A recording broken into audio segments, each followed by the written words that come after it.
आखिर पुलिस तक वह पेनड्राइव पहुंचाने वाली रहस्यमयी महिला कौन थी? क्या आरामी अब उस चेहरे तक पहुंच पाएगी जिसने पूरी साजिश का रुख बदल दिया है? लेकिन जैसे ही उसे उस महिला की तस्वीर दिखाई जाती है, उसके पैरों तले जमीन खिसक जाती है, क्योंकि तस्वीर में कोई अनजान महिला नहीं, बल्कि कुलदीप नजर आता है, जो लड़की का भेष बनाकर पुलिस तक पहुंचा था।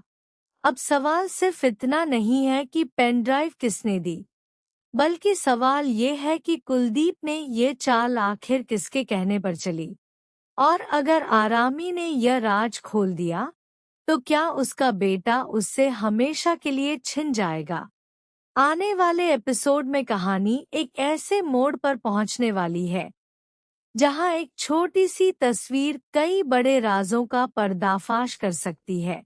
कहानी की शुरुआत बेहद तनावपूर्ण माहौल से होती है, जहां आरामी पूरी तरह घबराई हुई नजर आती है। उसके सामने सबसे बड़ा डर यही है कि अगर वह पुलिस तक पहुंची उस पेन ड्राइव का सच नहीं जान पाई, तो उसका बेटा उससे दूर हो सकता है। वह सामने वाले व्यक्ति से हाथ जोड़कर मदद की गुहार लगाती है और कहती है कि उसे किसी के पैसे नहीं चाहिए, उसे सिर्फ सच जानना है। आरामी बार बार भरोसा दिलाती है कि वह किसी को फंसाने की कोशिश नहीं कर रही है, बल्कि अपने बेटे को बचाने के लिए ये सब कर रही है। उसकी हालत देखकर सामने वाला भी आखिरकार नरम पड़ जाता है। वह साफ कहता है कि वह पैसे नहीं लेगा, लेकिन आरामी को ये जरूर बताएगा कि उसे वह पेनड्राइव आखिर किसने दी थी। आरामी की सांसें जैसे थम जाती हैं।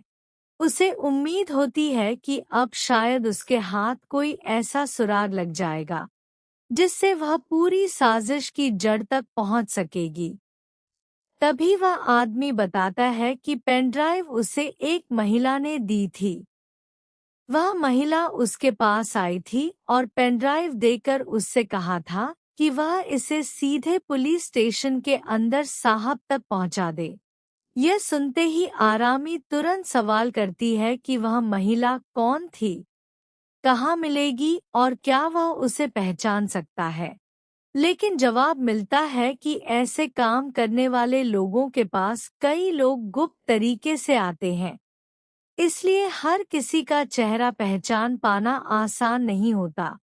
आरामी को एक पल के लिए लगता है कि शायद उसकी सारी उम्मीदें फिर से टूट गई, लेकिन तभी वह आदमी एक ऐसी बात बताता है जिसे सुनकर आरामी की आंखों में फिर से उम्मीद जाग जाती है। वह कहता है कि यह काम काफी जोखिम भरा होता है, इसलिए वह अपने काम से जुड़े लोगों की सुरक्षा के लिए उनकी तस्वीर संभाल कर रखता है। यही वजह है कि उस महिला के जाने के समय उसने चुपचाप उसकी एक तस्वीर निकाल ली थी। वह अपना फोन निकालता है और तस्वीर ढूंढने लगता है। आरामी बेचैनी से उसकी तरफ देखती रहती है। कुछ ही सेकंड बाद फोन की स्क्रीन पर वह तस्वीर सामने आती है। आरामी तस्वीर देखने के लिए आगे बढ़ती है, लेकिन तस्वीर देखते ही उसके चेहरे का रंग उड़ जाता है। जिस महिला को वह अब तक इस पूरे रहस्य की सबसे बड़ी कड़ी मान रही थी, उसका असली चेहरा कुछ और ही निकलता है।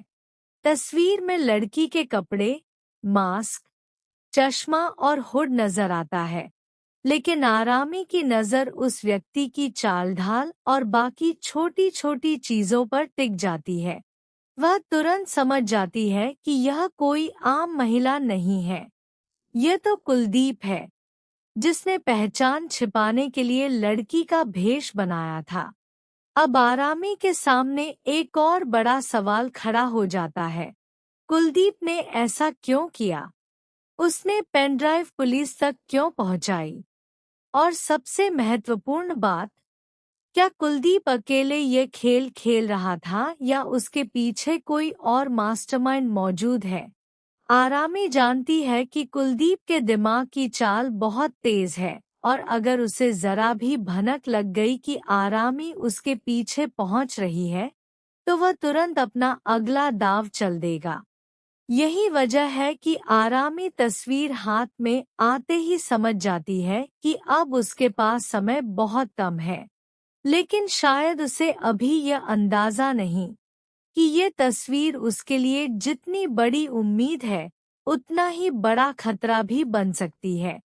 क्योंकि जिस राज को खोलने के लिए वह इतनी दूर आई है, वही राज अब उसके परिवार की जिंदगी को पूरी तरह बदलने वाला है। तस्वीर सामने आने के बाद कहानी और भी ज्यादा रहस्यमय हो जाती है। आरामी के दिमाग में सिर्फ एक ही नाम घूम रहा है, कुलदीप। उसे समझ नहीं आ रहा कि आखिर कुलदीप ने लड़की का भेष बनाकर पुलिस तक पेनड्राइव पहुंचाने का फैसला क्यों किया।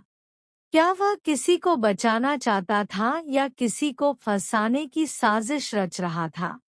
अब तक आरामी को लग रहा था कि पेनड्राइव पुलिस तक पहुंचाने वाला कोई अनजान व्यक्ति होगा, लेकिन अब उसे पता चल चुका है कि इस खेल में कुलदीप सीधे तौर पर शामिल है। इसका मतलब साफ है कि पूरी घटना अचानक नहीं हुई, बल्कि इसके पीछे एक सोची समझी योजना थी। कुलदीप ने अपना चेहरा छिपाया, लड़की का भेष बनाया, मास्क और चश्मे का इस्तेमाल किया और फिर पुलिस तक वह पेनड्राइव पहुंचाई। लेकिन उसने ऐसा करते समय एक गलती कर दी, उसकी तस्वीर खींच ली गई। अब यही तस्वीर आरामी के हाथ में सबसे बड़ा सबूत बन चुकी है। हालांकि आरामी जानती है कि सिर्फ तस्वीर के सहारे कुलदीप तक पहुंचना आसान नहीं होगा। अगर कुलदीप को इस तस्वीर की भनक लग गई, तो वह अपना अगला कदम तुरंत उठा सकता है। और सबसे बड़ा डर यही है कि कहीं वह आरामी के बेटे को अपना निशाना न बना ले। इसलिए आरामी को बहुत सोच समझकर आगे बढ़ना होगा। उसे कुलदीप का सामना करने से पहले ये पता लगाना होगा कि पेनड्राइव में आखिर ऐसा क्या था जिसे पुलिस तक पहुंचाना इतना जरूरी था। क्या उसमें किसी की सच्चाई छिपी थी? क्या उसमें कोई ऐसा सबूत था जो पूरे परिवार की जिंदगी बदल सकता है? या फिर कुलदीप ने जानबूझकर पेनड्राइव पुलिस तक पहुंचाकर किसी और को फंसाने की कोशिश की थी? दूसरी तरफ कुलदीप को शायद अभी यह अंदाजा भी नहीं है कि उसकी असली पहचान सामने आ चुकी है। वह सोच रहा होगा कि भेष बदलकर उसने अपनी पहचान पूरी तरह छिपा ली है, लेकिन उसे नहीं पता कि उसकी चाल ढाल और तस्वीर ने उसका राज खोल दिया है। अब जैसे ही आरामी इस सुराग को आगे बढ़ाएगी, कहानी में एक के बाद एक नए रहस्य सामने आ सकते हैं। हो सकता है कि आरामी कुलदीप का पीछा शुरू कर दे और उसके किसी पुराने साथी तक पहुंच जाए। हो सकता है कि उसे पता चले कि कुलदीप को यह काम किसी और ने सौंपा था। और अगर ऐसा हुआ, तो कहानी का सबसे बड़ा ट्विस्ट सामने आएगा, क्योंकि तब कुलदीप खुद मास्टरमाइंड नहीं, बल्कि किसी बड़े खेल का मोहरा साबित हो सकता है। लेकिन सबसे बड़ा खतरा यह होगा कि आरामी सच के जितना करीब जाएगी, उसके परिवार पर खतरा उतना ही बढ़ता जाएगा। क्या आरामी अपने बेटे को बचाते हुए कुलदीप की सच्चाई सबके सामने ला पाएगी? क्या वह पुलिस को यह तस्वीर देकर कुलदीप को पकड़वा पाएगी? या फिर कुलदीप उससे एक कदम आगे निकलकर ऐसा वार करेगा जिसकी आरामी ने कल्पना तक नहीं की होगी? आने वाले एपिसोड में यही सवाल कहानी को बेहद रोमांचक बनाने वाला है, क्योंकि अब पेन ड्राइव का रहस्य सिर्फ एक सबूत का मामला नहीं रहा, बल्कि यह आरामी और कुलदीप के बीच शुरू होने वाली एक खतरनाक जंग बन चुका है। और इस जंग में जो पहले सच्चाई तक पहुंचेगा, वही बाजी जीतेगा।